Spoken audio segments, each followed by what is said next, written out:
Assalamualaikum and hello everyone. My name is Farisya UMAIRAH binti FAZLAN and my MATRIC number is 303454. For this individual assignment, I will be presenting about analyzing UX technique in design cycle. I chose case study 1 which entitled Mental Health Support App for College Students. Now, I will begin with the project overview and constraints. Okay, this project focuses on designing a mental health support app for college students aged 18 to 24 years old. The app aims to provide self-help tools, crisis hotlines, therapist matching, and peer support to help the student manage stress, anxiety, and emotional challenges.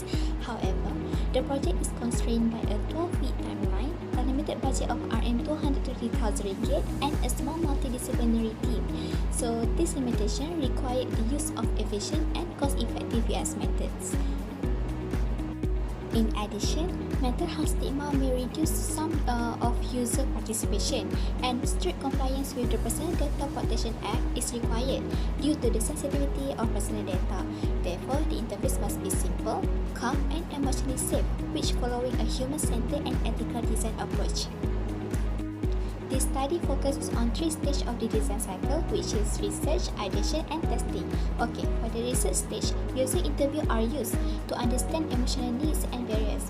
For the ideation stage, personas are created to represent key user group and guide design decision. And lastly, for the testing stage, usability testing is conducted to test the product with real user before finalizing it. So, this technique was selected because they support human-centered design, which are suitable for small teams and respect ethical and privacy constraints. Okay, now I will talk about the first UX techniques, which is user interviews. So, these techniques are conducted with students through University Counseling Center to explore stress, anxiety, and help-seeking behavior. So, the strength of the interview is that they give deep and real emotional information, build empathy, and also allowing probing and follow-up questions, which survey cannot provide. So, this helps the designer to understand the user more better. However, interview takes more time and some students may not be fully honest because of the stigma. So, another method is diary studies, where students write their feeling privately. But interviews are still better because we can ask follow-up questions and give emotional support during the session. Next, personas are created to represent typical users such as students who experience academic burnout or social isolation. They help the team to maintain empathy, reduce assumption, and apply cognitive load theory by keeping the features simple and focused. Their limitation is the risk of oversimplifying complex mental health condition. So, another alternative is proto-persona with continuous validation by using feedback and analytics. However, persona remain valuable because they provide a shared mental model for the team and maintain consistent empathy throughout the design process. Lastly, usability testing, which observes the student completing key tasks such as finding crisis support or accessing self-help tools. A major strength of usability testing is that it reveals real problems that designer might overlook, such as confusing navigation or unclear label. For a mental health app, these issues are critical because any confusion could increase the user stress or cause the user to abandon the app. However, usability testing can be limited by small sample size and strict privacy consideration. So, another alternative technique is cognitive walkthrough, where the expert evaluates the interface without a real user. While this method is faster and safer, but it lacks emotional feedback. Therefore, usability testing remains the most effective method for identifying both usability and emotional barriers.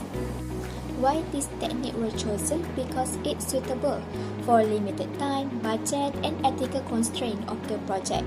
Compared with alternatives like survey, it lacks emotional depth, while the A/B testing requires large user population, and analytics alone cannot capture trust or emotional experience. Strategically, interview can provide emotional understanding. Persona can guide focused ideation, and usability testing can ensure safe and clear interaction. And together, they support human-centered, ethical, and emotionally safe UX design. The finding shows that The first one, user interview reveal emotional needs and stigma-related barrier. Second, the persona translate insight into empathic design guidance. And lastly, usability testing confirm that the interface is simple, calming, and accessible.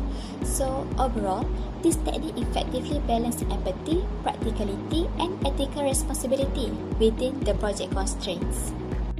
So, for the recommendation, the design team should continue ethical and empathetic user research when engaging the student and treat the persona as living documents that are regularly updated with using feedback.